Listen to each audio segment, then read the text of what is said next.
5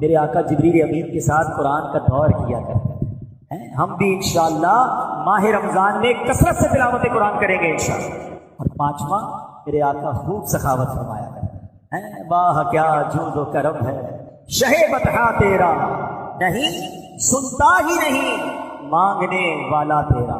میرے پیارے اسلامی بھائیوں، خوب سخاوت کرنی ہے. اور یاد رکھیں آپ کی سخاوت اور آپ کی زکات کا پہلا حقدار پتہ ہے کون؟ وہ آپ کے اپنے غریب رشتہ دار ہیں. بعض اوقات لوگ دنیا میں بانٹ رہے ہوتے ہیں، غریب رشتہ دار پریشان ہوتے ہیں. روایتوں میں یہ مضمون ملتا ہے کہ اللہ کریم اس بندے پر قیامت کے دن نظر رحمت نہیں فرمائے گا جو غیروں کو بانٹے اور اس کے اپنے پریشان. پہلے اپنے غریب رشتہ دار دیکھیں. ہاں یہ ضرور ہے کچھ رشتہ دار غریب ضرور ہوتے ہیں مگر زکوٰۃ کے مستحق نہیں ہوتے. زکوٰۃ کے مستحق ہونے کے لیے پورا ایک سٹیک پورا ترتیب ہے نا کہ وہ صاحب نصاب نہ ہو، اس کے پاس اتنی رقم نہ ہو. تو اگر آپ کو لگتا ہے میرا کوئی رشتہ دار غریب ہے، بیچارہ پریشان ہے اور زکوٰۃ کا مستحق نہیں ہے، تو بھی اس کی مدد ضرور کریں. مگر اللہ نے مال دیا ہے تو زکوٰۃ کے علاوہ والے مال سے کریں. اور اگر کوئی رشتہ دار غریب ہے اور زکوٰۃ کا مستحق ہے تو پہلے اس کو زکوٰۃ. اور اس کے بعد میری گزارش یہ ہے کہ دعوت اسلامی جو عاشقان رسول کی ایسی تحریک ہے جو دنیا کے 150 سے زیادہ ملکوں میں دین مدین کی خدمت کر رہی ہے، اس بار بھرپور دعوت اسلامی کا ساتھ دیں گے انشاءاللہ. اور فطرہ جس کو اللہ نے دیا ہے بہترین فطرہ دیں گے انشاءاللہ، ٹاپ کیٹیگری کا فطرہ دیں گے انشاءاللہ. اللہ مجھے اور آپ کو اپنی راہ میں دل کھول کر خرچ کرنے کی توفیق عطا فرمائے. ہم کیوں نمازوں سے محبت نہیں کرتے؟ بے نمازی، میں آپ کو یقین کریں وہ وعیدیں سنا نہیں سکتا، لیکن ٹرائی ٹو انڈرسٹینڈ یہ جرم کتنا بڑا ہے. تمہیں پورے دن میں 5 بار اللہ کی بارگاہ میں سر جھکانے کا ٹائم نہیں ملتا. اللہ سے وعدہ کر، آج پکی نیت کر لو کچھ بھی ہو جائے آج کے بعد ہماری کوئی نماز قضا نہیں ہوگی. آپ کو پتا ہے نمازی کو تحفہ کیا ملے؟ آئے نماز کے فضائل کو سنیں. نماز کو عماد الدین کہا گیا، the pillar of Islam. اس بلڈنگ میں کسی بھی بلڈنگ کے پلر نکال دیں، بلڈنگ کا کیا ہوگا؟ گر جائے گی. ہماری بلڈنگ میں پلر ہی نہیں ہے. اگر ایمان کا پلر ہے اسلام، نماز جو ہے. نماز میرے آقا کی آنکھوں کی ٹھنڈک ہے. نمازی کو پل صراط پر نور عطا کیا جائے گا. نمازی کی قبر روشن کر دی جائے گی. نمازی کی قبر کو تا حد نگاہ وسیع کر دیا جائے گا. اور سنو، سب سے بڑا انعام جو نمازی کو ملے گا کہ اسے بروز قیامت اللہ کا دیدار کروایا جائے. جس خالق نے مجھے بنایا اس کا دیدار مجھے کرایا جائے گا، پھر میں نماز کیسے چھوڑ دوں؟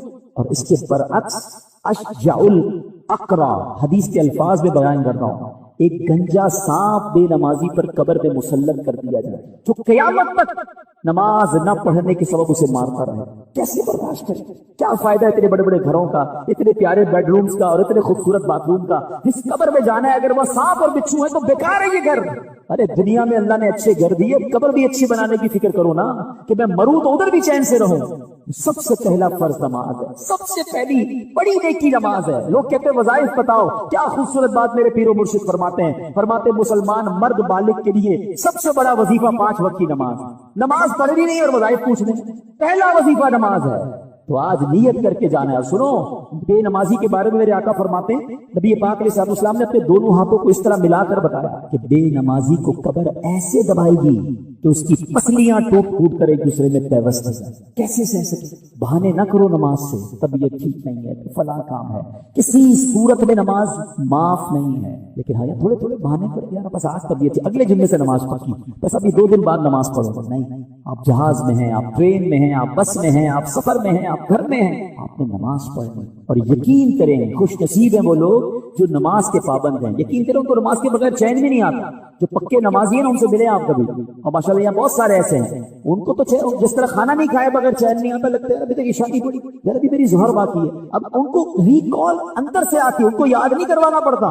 جس دن تم نے نماز کی عادت بنا لی، نماز تمہاری زندگی کا حصہ بن جائے. دنیا میں کیا کیا چاہیے، مرتے وقت کیا چاہیے، قبر میں کیا چاہتا ہوں، محشر کے دن میں اپنے لیے کیا چاہتا ہوں، ان دنیا اینڈ ان ہیئر آفٹر آپ کی نیڈز کیا ہے. ٹھیک ہے، ان تمام نیڈز کو، ان تمام خواہشات کو ایز اے مسلم مد نظر رکھیے. اور اب میں آپ کے سامنے ایک بہت ہی خوبصورت سا نچوڑ، بہت ساری احادیث کا عطر بیان کرنے جا رہا ہوں. ٹھیک ہے، علماء بیٹھے ہیں، وہ جانتے ہیں کہ میں جتنے جملے کہوں گا تقریباً تمام ہی کے موضوع پر نبی پاک کی حدیث موجود ہے صلی اللہ علیہ وسلم. مثال کے طور پر آپ بیمار ہیں، شفا چاہتے ہیں، درود پاک پڑھیں. آپ اپنی روزی میں برکت چاہتے ہیں، درود پاک پڑھیے. آپ قرضے میں ہیں اور قرضے سے نکلنا چاہتے ہیں، آپ درود پاک پڑھیں. آپ دنیا میں ذلت و رسوائی سے بچ کر عزت چاہتے ہیں، آپ درود پاک پڑھیے۔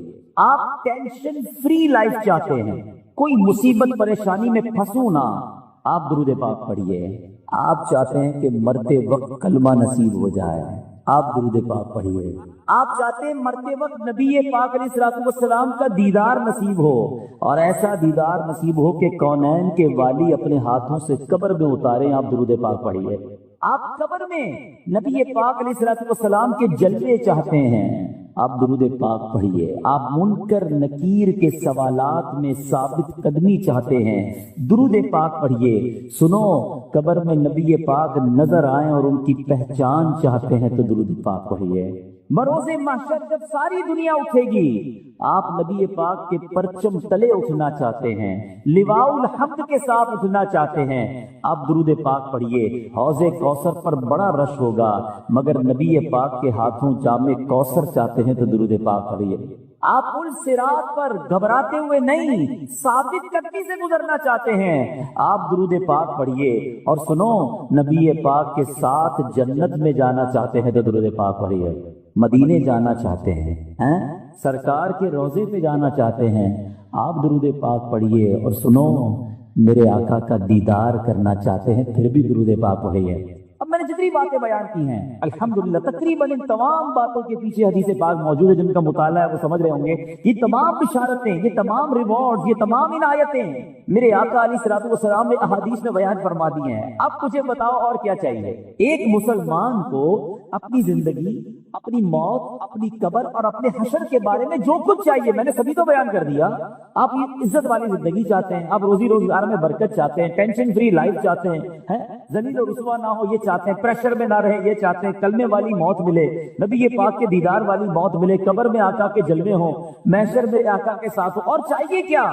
اللہ اکبر، یہ ہے وظیفہ درود پاک۔ ہم اس کو پہچان ہی نہیں سکے، یہ اس درود پاک کی برکتوں کو جان ہی نہیں سکے۔ یہ چابی ہے سکسیس کی، اٹ از دا کی آف سکسیس۔ ایوری پرابلم کا سولوشن درود پاک میں ہے۔ ایسے نہیں لکھا شاعر میں کہ دکھوں نے تم کو جو گھیرا ہو تو درود پڑھو، دکھوں نے تم کو جو گھیرا ہو تو درود پڑھو، جو حاضری کی تمنا ہو تو درود پڑھو۔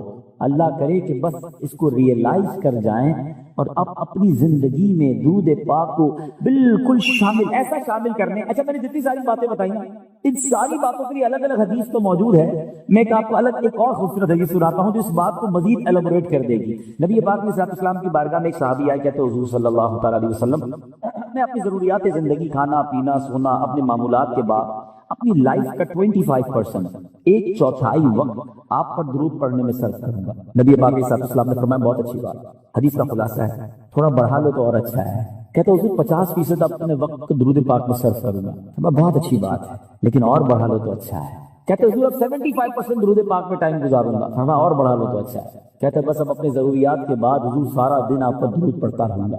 فرمایا اگر ایسا کرو گے تو تمہاری ساری مشکلوں کے لیے کافی ہوگا، تمہاری تمام ضروریات کے لیے کافی ہوگا۔ اٹ مینز یہ سولوشن ہے۔ ہم پریشان بھی ہوتے ہیں پھر بھی درود نہیں پڑھتے، ہم قرضے میں ہوتے ہیں درود نہیں پڑھتے، ہمارے کاروبار کی پرابلم آ جاتی ہے ہم درود نہیں پڑھتے، ہم بیمار ہو جاتے ہیں ہم درود نہیں پڑھتے، حالانکہ سب کا علاج ہے۔ سبحان اللہ۔ تو اب آج اس خوبصورت اجتماع میں آئے ہیں، یہ پہلے ریئلائزیشن لے کر جائیں کہ میں نے اب اپنی زندگی میں درود پاک کو بالکل ایسا شامل کر لینا ہے جیسے زندگی میں بہت ساری ضروری زندگی کی چیزیں شامل کی ہیں۔ پہلے تو محبت کے ساتھ درود پاک پڑھ لیں، صلو علی الحبیب صلی اللہ تعالی علی محمد صلی اللہ علیہ وسلم۔ اب ایک اور جہت کی طرف بات کرنا چاہتا ہوں۔ فضیلت تو سن لی، مزہ بھی بہت آیا، سبحان اللہ بھی بڑی زور سے نکلا، درود پاک کل سے شامل ہوگا یا نہیں اس کی گارنٹی نہیں ہے۔ اچھا، ہم نے پہلے بھی کئی بار فضیلتیں سنی ہیں، دعوت اسلامی والے تو جب بیان کرتے ہیں پہلے درود پاک کی فضیلت بیان کرتے ہیں، اور جب سنتے ہیں ماشاءاللہ مزہ بھی بہت آتا ہے، لیکن ایک دو دن بعد پھر وہی پورا دن گزر جاتا ہے، درود پاک شامل نہیں ہوتا۔ میں نے بہت غور کیا، سچی بتا رہا ہوں، میں اپنے لیے غور کیا کہ یار بیان تو بڑے کرتا ہے، تیری زندگی میں کتنے درود ہیں، کتنے پڑھتا ہے روز درود پاک؟ دنیا کو کہتا ہے روز اتنے 100 درود پڑھو، ادھر پڑھو۔ میں نے بہت غور کیا کہ یار پڑھتا تو ہوں، لیکن جس کو کہنا کہ زندگی کا جزو لا ينفق بن جائے، ایسا زندگی کا حصہ بن جائے کہ اس کے بغیر زندگی نہ گزرے، تو اس کا طریقہ کیا ہوگا؟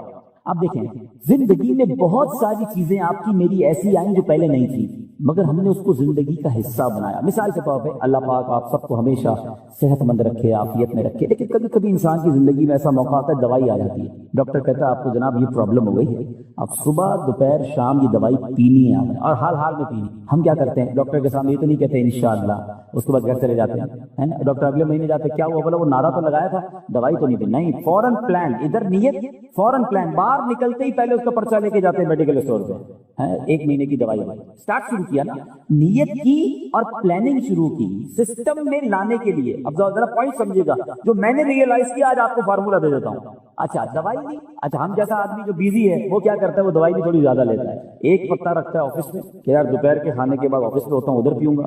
ایک رکھتا ہے ادھر جدھر بیڈ روم میں بیڈ ہوتا ہے، اور بچوں کو بھی، بچوں کی والدہ کو بھی کہہ دیا، آفس والوں کو بھی کہہ دیا بھائی یاد سے مجھے دوائی پلا دینا. سسٹم بنایا نا. اب آپ کی دوائی نہیں چھوٹ رہی ہے، آپ کی دوائی تینوں ٹائم ہو رہی ہے. لنچ میں بھی کھا رہے ہیں، ناشتے میں بھی کھا رہے ہیں، رات کو بھی کھا رہے ہیں. کیسے آ گئی؟ لائف میں تو نہیں تھی. انوالو کیا آپ نے، پلان کیا. اب یہ زندگی کا ایسا حصہ بنی کہ آپ دوائی نہیں بھول رہے ہیں. ایسی بہت ساری چیزیں ہیں. میں چاہتا ہوں میں درود بھی کبھی نہ بھولوں، میں روز درود پڑھوں، کیونکہ مر جاؤں گا تھوڑے دنوں میں. تھوڑی تو دن رہ گئے لائف کے، اگر یہ پڑھ کر نہ گیا، یہ ذکر و درود زبان پر نہ رہے، تو یہ ساری نیکیاں برکتیں جو سنتا ہوں کیسے ملیں گی مجھے؟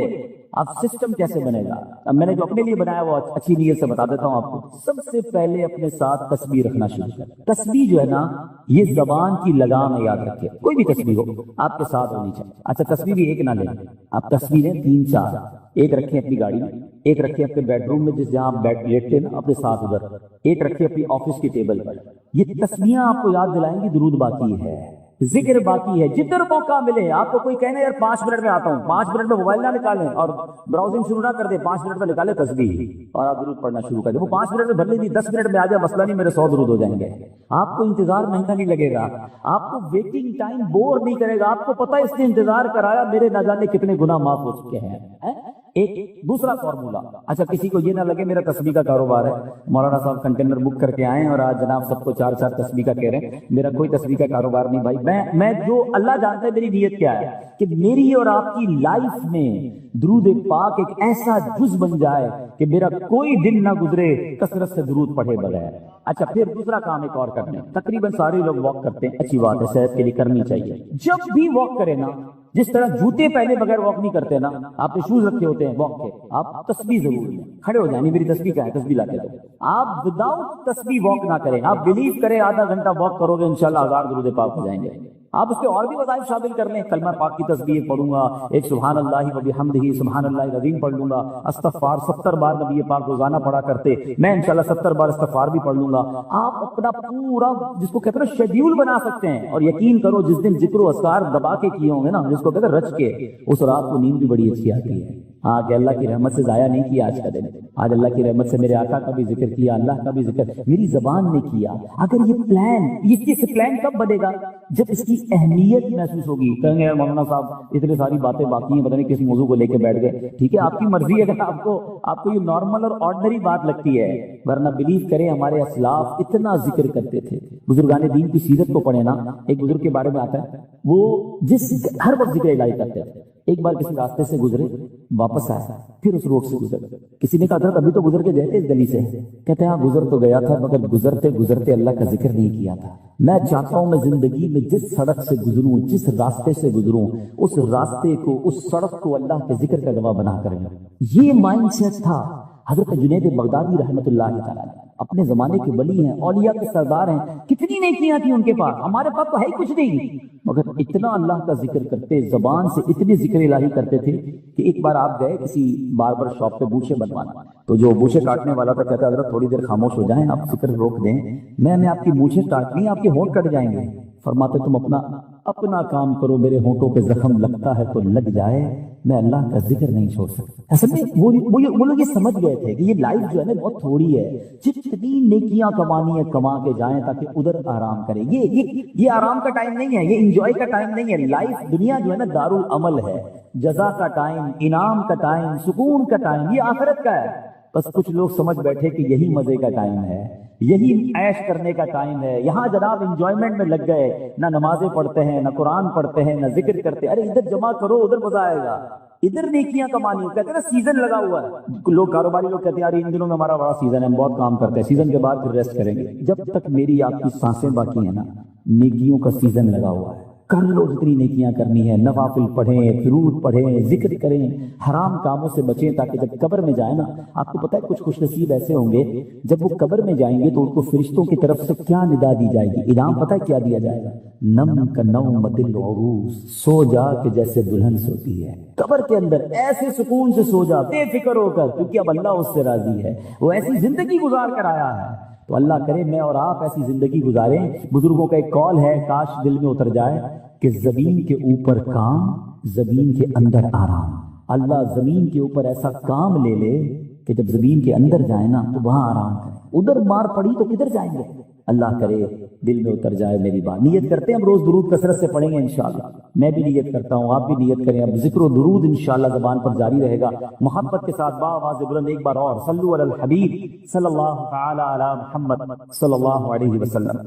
آج جس موضوع پر میں نے چند مدنی پھول پیش کرنے ہیں, دنیا میں جب ہمیں کوئی مشکل درپیش آتی ہے, کوئی ڈیفیکلٹ ڈے آتا ہے, کسی جگہ جانے کا پلان بنتا ہے, تو ہم اس کی پریپریشن کرتے ہیں, اس کی معلومات لیتے ہیں کہ یار میں فلاں ملک میں جا رہا ہوں, بتاؤ موسم کیسا ہوگا, اچھا وہاں کرنسی کون سی چلتی ہے, کوئی جان پہچان والا بندہ ہو تو اگر اس کا نمبر بھی دے دو, کوئی مصیبت آ جائے تو رابطہ رہے گا. دو چار لوگوں سے پلاننگ کر رہے ہوتے ہیں فلاں جگہ جانا ہے. اچھا اسی طرح پاکستان میں بھی رہ رہے ہیں, لیکن کوئی انٹرویو آ گیا, کوئی کسی بڑی آفس میں جانا ہے, کسی بڑے بندے کے پاس جانا ہے, تو بندہ ادھر بھی سوچ رہا ہوتا ہے کہ یار کس طرح معلومات کر لوں کہ کیا پوچھیں گے, کیا سوال ہوگا. ہم ہر ڈفیکلٹی سے پہلے پریپریشن کرتے ہیں, یہ ہماری سائیکی ہے انسان کی. لیکن ہم سب جانتے ہیں کہ ایک ایسا ڈیفیکلٹ ڈے, ایک ایسا مشکل دن جو ہم سب نے فیس کرنا ہے, اور اس سے زیادہ مشکل دن کوئی اور نہیں ہے کائنات میں, اس سے زیادہ ڈیفیکلٹ ڈے کوئی اور نہیں ہے. لیکن لگتا ایسا ہے کہ پریپریشن تو دور کی بات ہے, اس کا ذکر بھی کوئی نہیں کرتا, سوچتا بھی نہیں کہ یار وہ دن آنے والا ہے. وہ دن ہم سب نے فیس کرنا ہے, اور اس دن کو ریممبرنس کے لیے, اس دن کو بار بار ریکال کرنے کے لیے کیا شاندار اللہ تبارک و تعالیٰ نے نظام بنایا. قرآن پاک جا بجا میں اس دن کی یاد دلاتا ہے. لیکن بالخصوص اگر نماز کو دیکھیں, جب ہم نماز پڑھتے ہیں تو بار بار کیا پڑھتے ہیں؟ سورہ فاتحہ پڑھتے ہیں. کتنا شاندار ایک گویا ریکال ہے. بسم اللہ الرحمن الرحیم, الحمدللہ رب العالمین, الرحمن الرحیم, مالک یوم الدین. ہر روز پڑھ رہے ہیں. روزے جزا کا مالک اللہ کیا ہے؟ روزے جزا کا مالک ہے. روزے جزا کیا ہے؟ ڈے آف ججمنٹ, فیصلے کا دن. یہ دن ہے قیامت کا. ہم روز یاد کر رہے سورہ فاتحہ میں, مگر سوچتے نہیں کہ اس دن ہوگا کیا, میں نے کیا تیاری کی ہے اس دن. اتنا ڈیفیکلٹ ہے. ادھر تو کوئی سورس بھی چل جاتی ہے تو یار فلاں جگہ جا رہا ہوں, کال کر دے رہے, بلکہ ایسا کرو یار تم میرے ساتھ ہی چل لو, آپ کی بڑی اچھی سلام ہے, آپ بھی آ جاؤ. کوئی ساتھ دینے والا جس دن نہیں ہوگا, میں اکیلا اللہ کی بارگاہ میں پیش ہوں گا, اور میرے سامنے ڈیفیکلٹیز اور پہاڑ کتنے بڑے بڑے ہیں بعد میں بتاؤں گا. اور آپ کو بھی معلوم ہے کہ سوائے ایک ہستی کے کوئی ساتھ دینے والا نہیں ہوگا. لیکن ذرا پہلے قرآن کا ایک مختصر جائزہ لیتے ہیں کہ قرآن نے کیسا شاندار اسلوب اختیار کیا, بار بار ہمیں سمجھایا, بار بار ہمیں بتایا. اللہ تبارک و تعالیٰ قرآن مجید فرقان حمید کی سورہ قارعہ, یہ تیسرے پارے کی صورت ہے, اور قارعہ کے بارے میں علماء فرماتے ہیں کہ یہ قیامت ہی کا ایک نام ہے, another name of قیامہ. اور آپ ذرا دیکھیں کہ مختصر سی صورت میں ایک سینیریو بھی بتایا, اور تمہارے ساتھ ہونا کیا ہے یہ بھی بتا دیا. اور قرآن پاک کا ایک بڑا شاندار اسلوب ہے, جب کسی چیز پر توجہ دلانی ہوتی ہے, ایمفسائز کرنا ہوتا ہے, تو اس کو پہلے سوالیہ طور پہ قرآن بیان کرتا ہے, پھر خود قرآن ہی اس کا جواب دیتا ہے. بسم اللہ الرحمن الرحیم. قرآن کہتا ہے القارعۃ مالقارعہ, دل دہلانے والی. اور تم نے کیا جانا, کیا ہے دل دہلانے والی؟ فرماتا ہے القارعۃ مالقارعہ, دل دہلانے والی. کیا ہے وہ دہلانے والی؟ another question, وما ادراک مالقارعہ, اور تم نے کیا جانا کیا ہے وہ دل دہلانے والی؟ قرآن ہی ہم سے سوال کر رہا ہے, تاکہ اب دیکھیں میں یہ سوال بھی کر رہا ہوں, میں ترجمہ بھی کر رہا ہوں, تو آپ سب کی توجہ کیچ ہو رہی ہے. اور کیا خوبصورت انداز ہے کہ پہلے توجہ لی جاتی ہے, پھر اسے بیان کیا جاتا ہے تاکہ مزید دل میں بات اتر جائے. آپ نے سورہ قدر میں بھی یہ اسلوب دیکھا ہوگا, انا انزلناہ فی لیلۃ القدر وما ادراک ما لیلۃ القدر. پھر قرآن نے جواب دیا کہ لیلۃ القدر خیر من الف شہر. پہلے کوسچن دین آنسر. اب چونکہ ایک اہم بات کی جا رہی ہے, ریئلائزیشن کروائی جا رہی ہے, تو القارعۃ ملقارعہ وما ادراک ملقارعہ، تم نے کیا جانا کیا ہے دل دہلانے والی؟ اب قرآن بتا رہا ہے کہ وہ کیا ہے، اس دن کیا ہوگا؟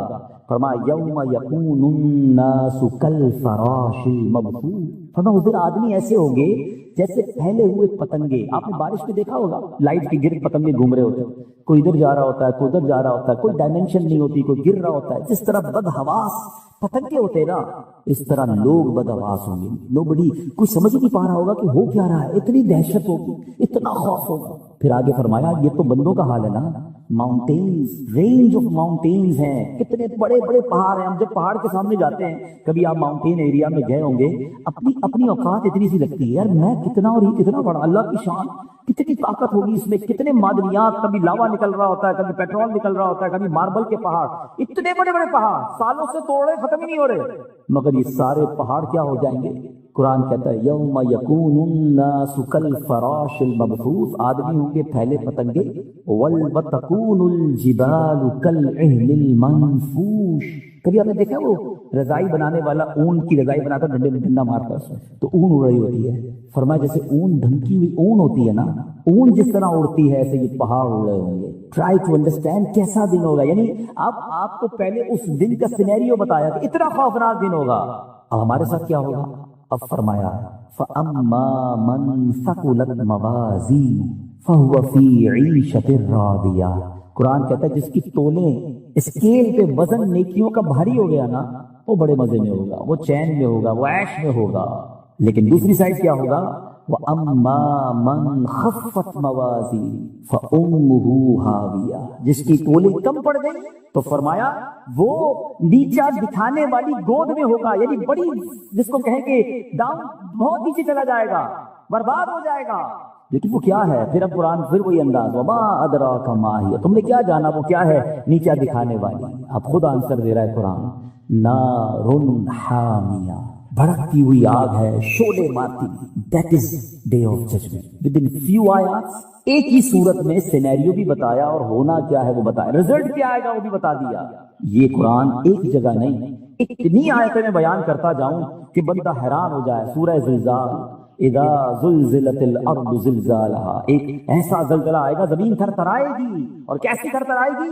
وَأَخْرَجَتِ الْأَرْضُ أَثْقَالَهَا، زمین اپنے خزانے باہر نکال دے گی، جو کچھ زمین میں ہے مردے بھی باہر آ جائیں گے، خزانے بھی باہر آ جائیں گے. ایسا زلزلہ ہوگا، ایسا ارتھ ہوگا. مگر اس کے بعد کیا ہوگا؟ وَقَالَ الْإِنسَانُ مَا لَهَا، اور آدمی کہے گا زمین کو کیا ہو گیا، یہ اتنا کیوں ہل رہی ہے؟ یومئذ تحدث اخبارها، فرمایا اس دن وہ اپنی خبریں بتائے گی. آج بندہ کہتا ہے یار ٹھیک ہے میں گڑبڑ کرتا ہوں، گناہ کرتا ہوں، کوئی دیکھ تو نہیں رہا، دروازہ بند کر دو، لائٹ آف کر دو، فلاں ملک چلتے ہیں، فلاں شہر جاتے ہیں، اپنے وطن میں لوگ جاننے والے ہیں، ادھر تو کوئی نہیں دیکھ رہا. یہ زمین گواہی دے گی. قرآن کہتا ہے، ابھی تھوڑی دیر پہلے میں نے کہا نا کہ ایک بزرگ کا اسٹائل تھا کہ جدھر سے گزرتے تھے ذکر کرتے ہوئے تاکہ وہ زمین میری گواہی دے. میں ایک مشورہ بھی دوں گا، جو ٹریولرز ہیں نا، گھومتے پھرتے رہتے ہیں، بزنس ٹرپ پہ جاتے ہیں، ویسے ہی بڑے ٹورزم کے شوقین ہیں، آپ جدھر جایا کرو نا لالچ کر کے ادھر نماز پڑھا کرو کہ یار 2 رکعت ادھر بھی پڑھ لیں. اچھا ادھر گیا ہوں کسی بزنس میٹنگ میں، کسی ملک میں، کسی شہر میں، ذرا رکو یار وضو کر لوں، ٹائم ہے، ایک نماز ادھر پڑھ لوں. اس جگہوں کو اپنے سجدوں کے گواہ بناؤ، اپنے ذکر کی گواہ بناؤ. زمین کے بہت سارے حصے تمہاری نیکیوں کے گواہ ہونے چاہیے. انفارچونیٹلی بہت سارے لوگ ایسے ہیں جن کے زمین کے بہت سارے حصے گناہوں کے گواہ ہیں. یہ زمین اللہ کرے میری اور آپ کی یہ گواہی دے. انشاءاللہ یہ جو زین بھائی کا گھر ہے، ان کا گارڈن یہ گواہی دے گا کہ مولا یہ سب جمع ہوئے تھے اور یہاں تیرا ذکر کیا تھا، تیرے حبیب کا ذکر کیا تھا. اے اللہ یہ تیرے بندے ہیں اور تجھ سے محبت کر رہے تھے. یہ ہم سب سے سوچنا ہے. لیکن بہت سارے لوگوں کے ایسے بھی جناب حصے ہیں زندگی کے، ایسے گناہ ہیں کہ جو جہاں جاتے ہیں گناہ کرتے ہیں. وہ غور کرے وہ اللہ کو کیا جواب دے. کوئی گواہ کی ضرورت نہیں ہے، زمین گواہی دے گی. اللہ کرے کہ ہم گناہوں سے بچ کر زندگی گزارنے والے بنے. آگے قرآن کہتا ہے ایسی صورت کی جو آخری آیتیں ہیں، فَمَن يَعْمَلْ مِثْقَالَ ذَرَّةٍ خَيْرًا يَرَهُ، تو جس نے ذرہ بھر نیکی کی وہ دیکھے گا. وَمَن يَعْمَلْ مِثْقَالَ ذَرَّةٍ شَرًّا يَرَهُ، جس نے ذرہ بھر بھی گناہ کیا وہ دیکھے گا. آج بندہ کہتا ہے تھوڑی سی تو بات ہے یار، کون دیکھ رہا ہے؟ چلتا ہے ہماری مارکیٹ میں تھوڑا بہت جھوٹ بولنا چلتا ہے، اب فیملی ہے یار، فیملی میں تھوڑا بہت چلتا ہے، بچوں کی خوشی میں چلتا ہے. نہیں جناب، ذرہ بھر گناہ بھی دکھایا جائے گا. چھوٹی چھوٹی نیکیاں چھوڑ دیتے ہیں لوگ، نفل ہی ہے نا. صدقہ ہی تو ہے، فرض تو نہیں ہے۔ اللہ کے بندوں، موقع ملے تو نیکیاں کرتے جاؤ، کیونکہ یہ ذرہ ذرہ نیکیاں بھی تمہارے نامہ اعمال میں لکھی جا رہی ہیں۔ اور کیا معلوم، جب ذرا غور کریں کہ درود پاک کی جو میں تھوڑی دیر پہلے اہمیت بیان کر رہا تھا، ذکر و اذکار کی بات کر رہا تھا، ذرا امیجن کرتے ایک بندہ ہے قیامت کے دن اللہ کی بارگاہ میں پیش ہوا اور اسکیل لگایا گیا، ٹھیک ہے، اب نیکیوں کا پلڑا بھی ہے، گناہوں کا پلڑا بھی ہے، اور فقط ایک نیکی کم پڑ گئی۔ اب وہ کتنی حسرت کرے گا کہ کاش میں درود پڑھ لیں، 2 رکعت نفل پڑھنے کا موقع ملا تھا، پڑھ لیتا، یار میں صدقہ دینے کا روز موقع ملتا تھا، ایک صدقہ دیتا میرا یہ پلڑا بھاری ہو جانا تھا۔ اور آپ کو معلوم ہے وہ ایک نیکی کے لیے بندہ بالکل ڈھونڈے گا لوگوں کو، دوست یار رشتہ دار، ایون ماں باپ کے پاس جائے گا، ماں باپ بھی اسے مدد نہیں کرے گی، بلکہ ماں آئے گی بیٹے کے پاس کہ بیٹا میرا ایک گناہ لے لے، بیٹا کہے گا ماں میں آج تیری مدد نہیں کر سکتا۔ نا ڈیفیکلٹ ڈے ہے جب کوئی کسی کا ساتھ دینے والا نہ ہو۔ اگر آپ اس قیامت کے دن کو پراپرلی سمجھنا چاہتے ہیں نا، یہ تو میں نے آپ کو 2 صورتیں سنائی ہیں، آپ سورہ انشقاق پڑھیں، سورہ عما یتساءلون 30ویں پارے کو تو پورا پڑھ لیں، آپ کہاں کہاں کس کس انداز میں۔ اللہ اکبر، ایک آیت اور سنا دیتا ہوں پھر اپنے موضوع کو کنٹینیو کرتا ہوں۔ اور سورہ انشقاق میں اللہ اکبر، اللہ فرماتا ہے یوم لا تملک نفس لنفس شیئا، کوئی کسی کا بوجھ نہیں اٹھائے گا، کوئی کسی کے ساتھ نہیں چلے گا، کوئی کسی کا ہاتھ نہیں پکڑے گا۔ بندہ کہتا ہے ادھر بڑے ساتھی ہیں، بڑی سورس ہے، ایک فون کرنے کی دیر ہے، میرا کام یوں ہوتا ہے۔ یوم لا تملک نفس لنفس شیئا، قرآن کہتا ہے جس دن کوئی جان کسی کو جان کا کوئی اختیار نہ رکھے گی، تو پھر آرڈر کس کا چلے گا؟ والامر یومئذ للہ، اس دن فقط اللہ کا آرڈر۔ سوچو اس دن کے بارے میں، اکیلے ہوں گے، میں اکیلا ہوں گا، آپ اکیلے ہوں گے، کوئی ساتھ نہیں ہوگا۔ اب میرے اعمال ایسے ہوں کہ میں اللہ کی بارگاہ میں کامیاب ہو جاؤں۔ تو میں کہنا چاہ رہا تھا جو لائیو بھی مجھے دیکھ رہے ہیں، اگر اور ڈیٹیل میں سمجھنا چاہتے ہیں نا کہ اسٹیپ بائی اسٹیپ قیامت طاری کیسے ہوگی، میں آپ کو ایک مشورہ دیتا ہوں۔ بہار شریعت مفتی امجد علی اعظمی صاحب نے لکھی، انٹرنیٹ سے ڈاؤن لوڈ بھی کر سکتے ہیں، اس کا پہلا حصہ، اس میں قیامت کا باب آپ پڑھیں گے نا، آپ کو ایسا لگے گا آپ کی آنکھوں کے سامنے گویا ایک ویڈیو چل رہی ہے، قیامت کیسے طاری ہوگی، کیا کیا ہوگا، وہ آپ نے تحریر کیا۔ میں اسی میں سے چند باتیں آپ کو بتاتا ہوں۔ آپ فرماتے ہیں کہ حضرت عیسیٰ علیہ السلام کی وفات کو جب 40 برس گزر جائیں گے، ایک خوشبودار ٹھنڈی ہوا چلے گی، اور جب یہ ہوا مسلمانوں کے بغلوں کے نیچے سے گزرے گی تو دنیا سے سارے مسلمان چلے جائیں گے، اور اس کے بعد دنیا میں کافر ہی کافر رہ جائیں گے، اور قیامت جو ہے وہ کافروں پر ہی طاری ہوگی۔ اچھا، یہ بھی جب میں نے حدیث پڑھی تھی، کئی بار پڑھی تھی، تو بے شک یقین ہے ہمارا حدیث پر، لیکن ایک ہوتا ہے نا کہ ہوا سے لوگ مر جائیں گے، صرف ہوا چلے گی اور لوگ چلے جائیں گے۔ اللہ اکبر، اس کرونا وائرس نے ساری دنیا کو بتا دیا ہے کہ میرا رب چاہے تو نہ نظر آنے والے وائرس سے دنیا کو لاک کر سکتا ہے۔ کئی بزنس ایسے تھے جس کے بارے میں لوگ باتیں کرتے تھے کہ یار یہ بزنس تو بند ہو نہیں سکتا، یہ کاروبار ختم ہی نہیں ہو سکتا۔ ایئرپورٹ بند کیسے ہوگا جناب؟ ایئرپورٹ پہ دکان لے لو، 24 گھنٹے چلے گی، نہ رات ہوتی ہے نہ ادھر دن ہوتا ہے، سورج ڈوبتا ہی نہیں، ہر وقت دن ہوتا ہے۔ لوگوں نے یہ کام کیے، انٹرنیٹ جناب مکے مدینے میں لوگ کہتے تھے بھائی ادھر تو کاروبار ٹھنڈا ہو ہی نہیں سکتا، اتنی ہوٹلیں ہیں، حاجی بڑھتے ہی جائیں گے، جناب کھجوریں بکنی ہیں تو جناب ہوٹلیں بکنی ہیں تو گاڑیاں چلتی رہیں گی، واٹ ایور امیجنیشن تھے دنیا میں لوگوں کے، مگر اللہ نے بتا دیا کہ کوئی تو ہے جو نظام ہستی چلا رہا ہے، وہی خدا ہے، وہ جب چاہے اس پوری دنیا کو لاک کر سکتا ہے۔ نظر نہیں آیا یہ وائرس کسی کو، مگر ساری دنیا لاک ہے۔ پاکستان والوں تمہیں تو پتہ ہی ہوا کیا ہے، اللہ نے وہ خاص کرم کیا ہے ہمارے وطن پر، جو دنیا کو دیکھ رہے ہیں، جن کی نظر ہے، جن کے رابطے، انہیں پتہ ہے کہ پوری دنیا اس وقت پریشان ہے، لاک ڈاؤن ہے دنیا، دوبارہ لاک ڈاؤن ہو رہا ہے۔ اللہ ہمارے وطن کو بلکہ ساری دنیا کے مسلمانوں کو بچائے رکھے۔ ایک باریک سا اشارہ دے کے نکل جاتا ہوں، اب ذرا دنیا کا نقشہ کھولنا اور کرونا وائرس کی موجودہ اور پچھلی صورتحال دیکھنا تو آپ کو پتا چلے گا کہ اللہ پاک نے مسلمانوں پر خاص کرم کیا ہو۔ جدھر جدھر مسلمان ہیں سارے چین میں اللہ کی رحمت سے۔ ہاں یہ دیکھ لے، اور یہ اللہ کی شان ہے۔ پچھلے دنوں میری امریکہ بات ہو رہی تھی، وہاں کے جو بہت بڑے ڈاکٹر تھے مسلمان ہیں، تو ان سے بات ہو رہی تھی، کہہ رہے ہمارے یہاں باقاعدہ ایک سیمینار ہوا، ایک میٹنگ کال ہوئی کہ پاکستان کو اسٹڈی کریں، 22 کروڑ کا ملک ہے، ان کے پاس میڈیکل فیسلٹیز نہیں ہیں، صفائی ستھرائی کا یہ حال ہے، اور جناب وہ لوگ بغیر ماسک لگائے گھوم رہے ہیں، ادھر کوئی اتنا بڑا مسئلہ نہیں ہے، ہمارے ہاسپٹل میں جگہ نہیں۔ کہتے سارے غیر مسلم ڈاکٹر تھے۔ میں نے کہا وجہ کوئی اور نہیں ہے، وہ کلمہ پڑھنے والے ہیں، وہ اذانیں دینے والے ہیں، وہ وضو کرنے والے ہیں، وہ اولیاء کو ماننے والے ہیں۔ اے میرے بیٹے اسلامی بھائیوں، آج نہیں، انشاءاللہ تاریخ بتائے گی، 2020 پر کتابیں لکھی جائیں گی، 2020 اتنا جلدی دنیا نہیں بھولے گی، اس پر بڑی ریسرچ ہونی ہے اور اگلے کئی سو سال تک ہونی ہے، اور دنیا نے اس بات کو پھر جا کے ماننا ہے کہ جناب اسلام تھا جو مسلمان مسلمانوں کو بچا گیا. اور بہت ساری ایسی چیزیں تھی. اولیاء کا فیضان پاکستان پر ہے. اللہ سلامت رکھے تیرے پیر و مرشد کو. جب سے لاک ڈاؤن لگا ہے وہ دن ہے، آج کا دن ہے، روزانہ مدنی چینل پر اذان ہو رہی ہے.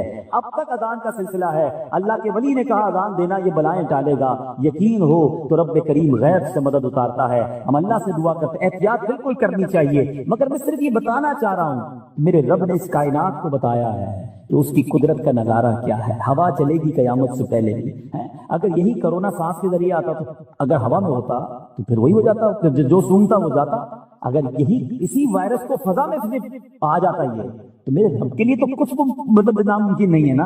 بہرحال ہوا چلے گی، مسلمان سارے دنیا سے چلے جائیں گے، اب صرف کافر ہوں گے اور اب ان پر قیامت طاری ہوگی. حضرت اسرافیل علیہ السلام کو حکم دیا جائے گا سور پھونکنے کے لیے. مفتی احمد اعظمی صاحب نے کتنی ڈیٹیل سے لکھا ہے کہ اگر آپ پڑھتے ہیں تو ایسا لگتا ہے کہ آپ کی آنکھوں کے سامنے منظر آ رہا تھا. فرماتے ہیں کوئی دیوار پہ لیپی لگا رہا ہوگا، کوئی کھانا کھا رہا ہوگا، کوئی اپنے گھر کا کام کر رہا ہوگا، اور اس دوران یکایک ایک آواز سنائی دے گی. سب لوگ کان لگائیں گے کہ کیسی آواز، ہلکی سی آواز ہوگی اور دفعتاً یہ آواز تیز ہوتی جائے گی. حضرت اسرافیل جو سور پھونکیں گے نا وہ آواز تیز ہوتی جائے گی اور تیز ہوتی جائے گی اور تیز ہوتی جائے گی اور اتنی تیز ہو جائے گی کہ اب سارے لوگ بے ہوش ہو جائیں گے اور آخرکار سب دنیا سے چلے جائیں گے. حضرت اسرافیل بھی چلے جائیں گے، سور بھی فنا ہو جائے گی، دنیا میں کوئی نہیں بچے گا، جنوں انس فرشتے سب فنا ہو جائیں گے. اللہ اکبر. اب اس وقت کیا ہوگا؟ اس وقت اللہ کریم عز و جل کی طرف سے ایک اعلان ہوگا، لمن الملک اليوم، آج کس کی بادشاہت ہے؟ کہاں ہے جبارین، کہاں ہے متکبرین، کہاں ہے وہ لوگ جو کہتے تھے میرے بغیر دنیا کا نظام نہیں چل سکتا؟ لمن الملک اليوم. مگر احادیث کے الفاظ ہیں، کوئی جواب دینے والا ہوگا تو جواب دے گا نا. اللہ تبارک و تعالیٰ ہی جواب عطا فرمائے گا. للہ الواحد القہار، صرف اللہ واحد قہار کی سلطنت ہے. پھر جب تک اللہ چاہے گا یہ پھر دنیا میں صرف اللہ ہی ہوگا. پھر اس کے بعد اب پھر دوبارہ سور کو پیدا کیا جائے گا، پھر حضرت اسرافیل علیہ السلام کو زندہ کیا جائے گا اور پھر سور پھونکی جائے گی. اب سب لوگ اہل محشر اپنی قبروں سے نکلیں گے. ترتیب پتہ ہے کیا ہوگی؟ سب سے پہلے میرے آقا علیہ السلام قبر منور سے نکلیں گے، روضہ انور سے، مدینہ منورہ سے. اور سنو صدیق اکبر رضی اللہ تعالیٰ عنہ اور حضرت عمر فاروق کی شان دیکھو کہ نبی پاک کے ساتھ ہاتھوں میں ہاتھ ڈالے یہ بھی محشر کی طرف آئیں گے. ایک بار نبی پاک علیہ السلام صحابہ کے پاس آئے اور حیات طیبہ میں دائیں ہاتھ میں حضرت ابوبکر صدیق کا ہاتھ ہے، بائیں ہاتھ میں حضرت عمر فاروق کا ہاتھ ہے، اور تشریف لائے فرمایا دیکھ لو جیسے آج آئے ہیں محشر کے دن بھی ایسے ہی آئے ہیں. پھر اہل بقیع، اہل معلا، جنت المعلا، اہل بقیع اور یہ سب لوگ اپنی اپنی قبروں سے نکلیں گے. ملک شام کی سرزمین پر یہ میدان سجایا جائے گا. سب لوگ محشر کے میدان میں پہنچیں گے. زمین تانبے کی ہوگی، سورج 1.25 میل پر ہوگا. پہلے اتنا پسینہ لوگوں کو بہے گا، کتابوں میں لکھا ہے کہ زمین جذب کرے گی 70 یارڈ پسینہ جذب ہو جائے گا. اب زمین میں بھی جذب کرنے کی طاقت نہ رہے گی. پھر وہ پسینہ اوپر آئے گا. جیسے جیسے گناہ ہوں گے کسی کے ٹخنوں تک، کسی کے گھٹنوں تک، کسی کی کمر تک، سارے لوگ پریشان. آدھا دن قیامت کا انتظار میں گزرے گا. آج کسی کو دھوپ میں 5 منٹ کھڑا کرو نا، میں آ رہا ہوں، 5 منٹ میں بندہ پسینہ پسینہ ہو جاتا ہے. دھوپ میں 5 منٹ بھی نہیں کھڑے رہ سکتے. ایسی دھوپ، ایسی پیاس، اور 50% آف دا ڈے صرف انتظار میں گزر جائے گا. اب محشر میں لوگ جب پریشان حال ہو جائیں گے نا، اب آپس میں مشورہ کریں گے کہ بھائی کسی کے پاس تو چلو کچھ حساب کتاب بھی شروع کراؤ. یعنی لوگ اتنے تنگ آ گئے ہوں گے کہ کچھ لوگ کہیں گے بے شک حساب کر کے جہنم میں ڈال دیا جائے، مگر حساب کو کیا جائے. اس قدر فرسٹریٹ. اب اس کے بعد اہل محشر کہیں گے کہ حضرت آدم کے پاس چل. سب گھومتے گھومتے ڈھونڈیں گے حضرت آدم علیہ السلام کو، کہیں گے آپ ابو البشر ہیں، آپ اللہ تبارک و تعالیٰ نے آپ کو بڑا مرتبہ دیا، آپ صفی اللہ ہیں، آپ جنت میں اللہ تبارک و تعالیٰ کے کرم سے رہے ہیں. حضور آج ہماری مدد کیجیے، آج ہمارا حال دیکھیے، ہم آپ کی اولاد ہیں. حضرت آدم علیہ السلام فرمائیں گے کہ آج مجھے خود اپنی فکر ہے. آج اللہ نے جیسا غضب کیا ایسا پہلے کبھی نہیں کیا. کسی اور کے پاس جاؤ، اذهبوا الی غیری. اہل محشر حضرت نوح کے پاس جائیں گے، وہ بھی مدد نہیں کریں گے. حضرت موسیٰ کے پاس جائیں گے، وہ بھی مدد نہیں کریں گے. اس کے بعد وہ جب حضرت ابراہیم خلیل اللہ علیہ نبینا علیہ السلام کے پاس جائیں گے، وہ بھی فرمائیں گے میں تمہاری آج مدد نہیں کر سکتا. کہ پھر آپ ہی تو بتائیں جائیں کس کے پاس؟ وہ کہیں گے کہ آدمی کے پاس جاؤ جن کے ہاتھ پر فتح کا باب ہے، جو شافع روز محشر ہیں، جو جناب رسول اللہ صلی اللہ تعالی علیہ وسلم ہیں، وہ اللہ کے حبیب ہیں، خاتم النبیین ہیں، وہی تمہاری مدد کریں گے. اب یہ سارے محشر کے لوگ ڈھونڈتے ڈھونڈتے نبی پاک علیہ السلام کے پاس آئیں گے، بڑی امید کے پاس آئیں گے، تو فریاد کریں گے حضور ہمارا حال دیکھیں، ہماری کیفیت دیکھیں، ہم آپ کے امتی۔ نبی پاک علیہ الصلوۃ والسلام یہ نہ فرمائیں گے اذهبوا الی غیری، میرے آقا فرمائیں گے انا لہا انا صاحبکم، آؤ میرے غلاموں میں آج اسی دن کے لیے ہوں، میں تمہاری مدد کروں گا۔ اب ذرا میں محشر کی اس پورے سینیریو کو یہاں روکتا ہوں اور ایک سوال کریٹ ہوتا ہے، یہ ساری باتیں تو حدیث میں پتہ چل گئی ہیں، تو ہم قیامت کے دن نہیں جائیں گے حضرت آدم کے پاس؟ کیوں جائیں حضرت ابراہیم کے پاس؟ کیوں جائیں حضرت نوح کے پاس؟ ہم ڈائریکٹ نبی پاک کے پاس چلے جائیں گے، کتابوں میں لکھا، نبی پاک نے صحابہ کو بتا دیا۔ اللہ اکبر۔ علماء کہتے ہیں معلوم بے شک ہو گیا ہے، مگر قیامت کے دن سب بلا دیا جائے گا، یہ سب کچھ ہوگا، یہ سب کچھ اہل محشر کریں گے، تو کیوں کریں گے؟ وجہ کیا ہے؟ اس کا ریزن کیا ہے؟ اللہ اکبر۔ اس کے پیچھے بھی بڑا کمال کا جواب ہے، اور جب بھی ذہن میں کوئی گتھی الجھ جائے نا تو بریلی کے تاجدار بڑی آسانی سے سلجھا دیتے ہیں۔ چلو چلتے ہیں اعلیٰ حضرت کے دربار میں کہ آپ بتائیں یہ امت کو پھرایا کیوں جائے گا، یہ سارا محشر کیوں تلاش کرے گا، پہلے ایک نبی کے پاس پھر دوسرے کے پاس۔ اعلیٰ حضرت کہتے ہیں خلیل و نجی، مسیح و صفی، سبھی سے کہیں بھی بنی، سب کے پاس گئے نا، حضرت آدم کے پاس بھی گئے، حضرت نوح کے پاس بھی گئے، حضرت ابراہیم کے پاس بھی گئے، حضرت موسیٰ کے پاس، کئی بات بنی نہیں بنی؟ خلیل و نجی، مسیح و صفی، سبھی سے کہیں بھی بنی، یہ بے خبری کہ خلق پھری کہاں سے کہاں تمہارے لیے ہیں، تمہارے لیے پھرانا تھا، ساری دنیا کو بتانا تھا کہ زمین و زمان تمہارے لیے، چنین و چنا تمہارے لیے، مکین و مکان تمہارے لیے، بنے دو جہاں تمہارے لیے، آقا دہن میں زبان تمہارے لیے، بدن میں ہے جان تمہارے لیے، ہم آئے یہاں تمہارے لیے، اٹھے بھی وہاں تمہارے لیے، ساری کائنات کو یہ منظر دکھانا ہے۔ جناب ایک اور لاجیکلی کوئسچن کریٹ ہوتا ہے، قبر سے اٹھتے ہاتھ میں رپورٹ کارڈ پکڑا دیا جاتا، تم مایوس، تم جو ہے مجرم ہو جہنم میں جاؤ، تم جناب سعادت مند ہو مقبول ہو جنت میں جاؤ، اپنے اپنے راستے چلے جاتے۔ اتنا بڑا میدان محشر سجانا، ساری دنیا کو جمع کرنا، اس کے پیچھے ریزن کیا ہے؟ عشق کا جواب سن لو، کہتے ہیں فقط اتنا سبب ہے انعقاد بزم محشر کا، there is only one reason to create that huge day of judgment، ایک ہی وجہ ہے، فقط اتنا سبب ہے انعقاد بزم محشر کا، آقا تمہاری شان محبوبی دکھائی جانے والی ہے۔ دیکھیں نا، مسلمان تو ایک لمیٹڈ ہے نا، بہت سارے اس وقت بھی دنیا میں لوگ ہیں، بلکہ زیادہ وہ لوگ ہیں جو نبی پاک کو نہیں مانتے، اسلام کو نہیں مانتے، اور ایسے ساری دنیا میں زیادہ ہی ہوں گے۔ جب قیامت تاری ہوگی، اگر خربوں لوگ ہوں گے تو اس میں بہت بڑی تعداد وہ ہوگی جو غیر مسلموں کی ہوگی، ساری زندگی اللہ سے دور رہے، اللہ کے نبی سے دور رہے۔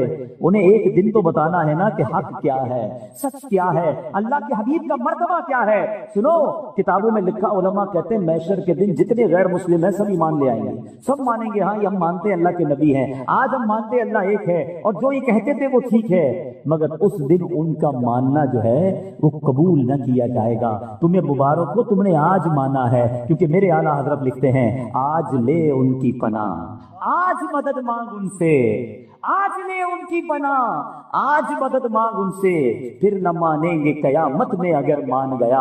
ادھر تو سارے مان جائیں گے، مگر ادھر کا ماننا نہ ماننا ہوگا۔ بہرحال میرے بیچ اسلامی بھائیوں، اب کیا ہوگا؟ نبی پاک سجدہ فرمائیں گے، وہ کیسا سجدہ ہوگا؟ اللہ کا اپنے حبیب علیہ السلام سے پیار دیکھیں، رحمت الہی دیکھیں۔ نبی پاک جب سجدے میں جائیں گے نا، اور جب اس سجدے میں نبی پاک طویل سجدہ کریں گے تو نبی پاک سے کہا کیا جائے گا؟ کتنے خوبصورت، کتنے محبت بھرے الفاظ ہیں، یا محمد ارفع راسک، اے حبیب اپنا سر اٹھاؤ، وقل تسمع، کہو تمہاری بات سنی جائے گی، وصل تقتا، سوال کرو پورا کیا جائے گا، وشفا تشفا، شفاعت کرو تمہاری شفاعت قبول کی جائے گی۔ اب نبی پاک علیہ السلام شفاعت کا دروازہ کھولیں گے، میرے آقا علیہ السلام کی برکت سے حساب کتاب کا معاملہ شروع ہوگا، اللہ اکبر۔ اور اب نبی پاک کے کمالات کا ظہور ہوگا، اب میرے آقا علیہ السلام کی امت کی غم خاری نظر آئے گی۔ کیا حال ہوگا؟ سنو، ایک صحابی رسول نبی پاک کے پاس آئے، عرض کرتے یا رسول اللہ صلی اللہ تعالی علیہ وسلم، دنیا میں جب جی گھبراتا ہے حضور، ہم آپ کے پاس آ کر آپ کا دیدار کرتے ہیں، دل کو چین پڑ جاتا ہے، قیامت کے دن تو بڑا رش ہوگا، حدیث کا خلاصہ بیان کر رہا ہوں، آپ کے گرد صدیقین ہوں گے، انبیاء ہوں گے، یا رسول اللہ وہاں ہم آپ کو کیسے تلاش کریں گے اور آپ کے پاس کیسے آئیں گے، میں کدھر ڈھونڈوں آپ کو؟ سنو، میرے آقا علیہ السلام نے یہ ایڈریس نہ دیا کہ قیامت میں ایک سب سے بڑا محل ہوگا، سب سے بڑا نورانی محل ہوگا، وہ میرا ہوگا کیونکہ میں خاتم المرسلین ہوں، نہیں، میرے آقا فرماتے مجھے تلاش کرنا ہو تو حوض کوثر پر آ جانا، اپنے پیاسے امتیوں کو اپنے ہاتھوں سے جام کوثر پلا رہا ہوں گا۔ اچھا دیکھو وہاں نہ پاؤں، وہ کہتے حضور اگر وہاں نہ ملے تو پھر کہاں آؤں؟ فرمایا ایسا کرنا پل صراط پر آ جانا، رب سلم امتی کی صدائیں بلند کرتے ہوئے اپنے گناہگار امتیوں کو پل سے پار لگا رہا ہوں گا کہ حضور اگر پل صراط پر نہ پاؤں پھر کدھر آؤں؟ کہتے ہیں فرماتے پھر ایسا کرنا میزان پر آ جانا، میرے گناہگار امتیوں کے گناہوں والا پلڑا بھاری ہوگا، اپنے کرم سے ان کی نیکیوں کے پلڑے بھاری کر رہا ہوں گا۔ یا رسول اللہ اگر ادھر نہ پاؤں، فرماتے ہیں ان 3 مقامات کے علاوہ تم مجھے کہیں اور نہ پاؤ گے، بس میرے یہی کام ہوں گے۔ اللہ اکبر۔ ایک اور جگہ نبی پاک علیہ السلام فرماتے ہیں قیامت کے دن انبیاء کو نور کے منبر دیے جائیں گے، میں اس وقت تک اپنے منبر پر نہ بیٹھوں گا جب تک اپنے ایک ایک امتی کو داخل جنت نہ کرواؤں۔ ایسے آقا، ایسے کریم آقا، ایسے محبت امت سے فرمانے والے آقا، خود نبی پاک علیہ السلام کا فرمان ہے، حدیث پاک کا مضمون ہے کہ سارے نبیوں کی دعائیں ساری قبول ہوتی ہیں، مگر ایک دعا ہر نبی کو دی گئی ہے جو سب سے زیادہ اسپیشل ہے، جو مانگنا ہے مانگو۔ فرمایا سب نبیوں نے دنیا میں مانگ لی ہے، میں نے وہ دعا اپنی امت کے لیے قیامت کے دن کے لیے بچا کے رکھی ہے۔ اے گناہ گاروں، وہ تم سے اتنا پیار کرتے ہیں، وہ تم سے اتنی محبت کرتے ہیں، فرمایا وہ دعا میں نے قیامت کے دن کے لیے بچا رکھی ہے۔ ایک اور حدیث پاک جس کا مضمون ہے، نبی پاک فرماتے مجھے آپشن دیا گیا کہ میری 50% امت بخش دی جائے یا شفاعت لے لو۔ کہتے ہیں میں نے شفاعت رب سے لے لی ہے کیونکہ یہ اس سے بھی زیادہ برکت وادی ہے۔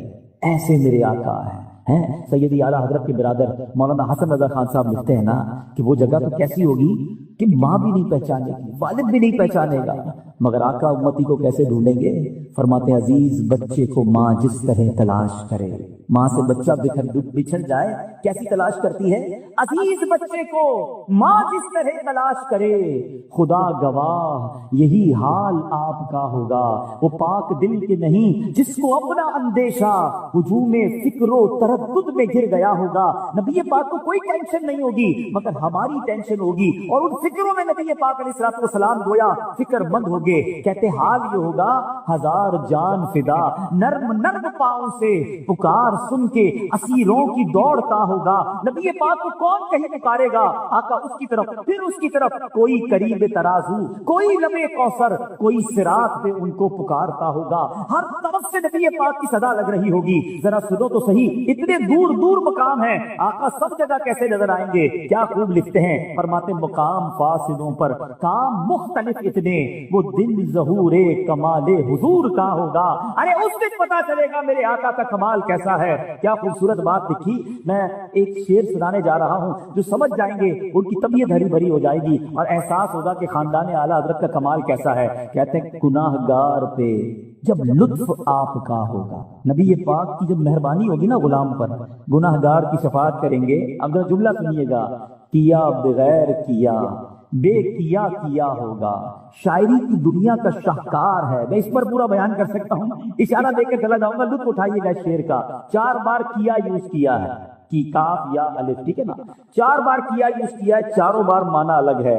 کہتے کیا بغیر کیا، اب سمجھو ذرا ہم نے کیا کیا ہے، گناہ تو کیے ہیں، نبی پاک کرم فرمائیں گے نا وہ بے کیے ہو جائیں گے، وہ ڈیلیٹ ہو جائے گا، گناہ معاف ہو جائیں گے۔ جو کیا ہے وہ بے کیا ہو جائے گا، اور جو بے کیا ہے، نیکیاں تو کی نہیں ہیں، وہ کیا ہو جائے گا، یعنی گناہ جو ہے وہ نیکیوں سے بدل جائیں گے۔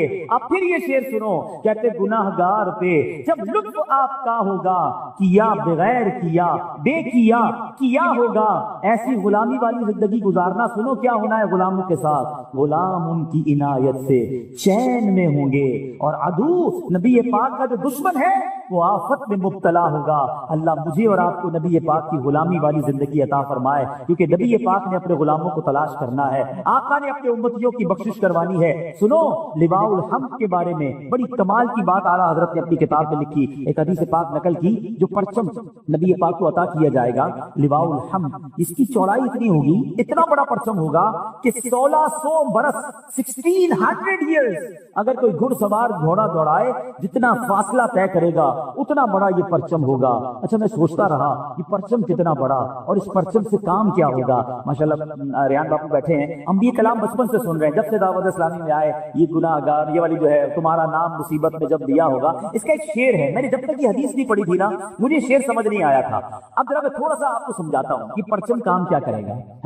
آپ میں سے ماشاء اللہ کئیوں نے حج کیا ہے. حج پہ ہوتے 35-30 لاکھ 25 لاکھ آدمی, اور پنجابی میں کہتے ہیں نا رش کہتے کس کو ہے, لگ پتا جاتا ہے. 25-30 لاکھ میں اندازہ ہو جاتا ہے کہ عوام کس کو کہتے ہیں. ادھر کتنے ہوں گے محشر میں؟ 7-7.5 ارب تو ابھی ہے نا. حضرت آدم سے لے کر صبح قیامت تک جتنے لوگ اس دنیا میں آئے, جتنے یونیورس میں آئے, اٹ مینس خربوں لوگ ہوں گے. کیسے نبی پاک کو تلاش کریں گے؟ عرفات میں خیمہ نہیں ملتا. 25-30 لاکھ لوگوں میں کھو جائے تو بندے کا پورا ہی ٹائم نکل جاتا ہے, تو اربوں لوگوں میں آقا کو کیسے تلاش کریں گے؟ اللہ اکبر, دیکھو انتظام کیا کیا ہے ہمیں تلاش کرنے کا. سننا ذرا مزہ آئے گا. اچھا, آپ نے حج میں دیکھا ہوگا کہ بڑے بڑے بلون لگاتے ہیں خیموں کے اوپر. دور سے میں نظر آتا ہے یہ پیلے رنگ کا بلون ہے نا, یہ ساؤتھ ایشیا والے خیمے, ہمیں ادھر جانا ہے کیونکہ اور کو کچھ نظر نہیں آتا, اونچائی پہ کچھ چیزوں کا نظر آتی ہے. اللہ اکبر, لواء الحمد بتائے گا آقا کدھر ہے. اے پرچم لگانے والوں تمہیں مبارک ہو, پرچم کی پہچان وہاں بھی ہوگی. قیامت کے دن میرے آقا کدھر ہے, غلام جو دور ہوں گے. اب ذرا سے سننا, مولانا حسن رضا خان صاحب لکھتے ہیں, فرماتے مقام خسرو دین, دور کے غلاموں کو پتہ نہیں کدھر ہوں گے ہم, اور نبی پاک کدھر ہوں گے. مقام خسرو دین یعنی آقا کی نشانی, نبی پاک کا مقام دور کے غلاموں کو لوائے حمد کا پرچم بتا رہا ہوگا. یہ پرچم بتائے گا چلو آقا ادھر ہیں, وہ دیکھو پرچم نظر آ رہا ہے. اور انشاءاللہ جب نبی پاک کے پاس جائیں گے تو آقا اپنے دامن میں چھپا لیں گے. تو اے میرے پیچھے اسلامی بھائی, باتیں تو اور بھی بہت ساری ہیں مگر وقت چونکہ ایک لمیٹڈ بیان ہوتا ہے, میں صرف یہ بتا رہا ہوں کہ یہ ہوگا قیامت کا دن. ہے وہ ڈیفیکلٹ ڈے, بہت مشکل دن ہے. اللہ تعالیٰ جس سے ناراض ہوا وہ مارا جائے گا. ابھی تو اپنے اعمال پتہ ہی نہیں ہے کسی کو, میں کیا کر کے بیٹھا ہوں, آپ نے کیا کیا ہوا ہے. ہم ایک دوسرے کے سامنے بڑے شریک بنے بیٹھے ہیں. اللہ تو جب سب جانتا ہے نا. اس دن جب نامہ اعمال ہاتھ میں دے کر کہا گیا, اللہ نہ کرے ہمیں کہا گیا کہ پڑھ کر سناؤ, جو جو کیا وہ پڑھ کے سناؤ, تو وہاں تو ساری دنیا ہوگی نا. میرے ماں باپ بھی ہوں گے, میرے دوست بھی ہوں گے, میرے ہاتھ چومنے والے, میری عزت کرنے والے. سوچے ہے ہمارے آقا ہوں گے, خود غوث پاک رضی اللہ تعالیٰ عنہ, کیسے پڑھوں گا میں وہ سب کچھ جو میں نے کیا, جو کہا, جو بولا. تو یہ حساب کتاب ہوا تو مارے جائیں گے. ادھر فقط رحمت کا آسرا ہے, اور نبی پاک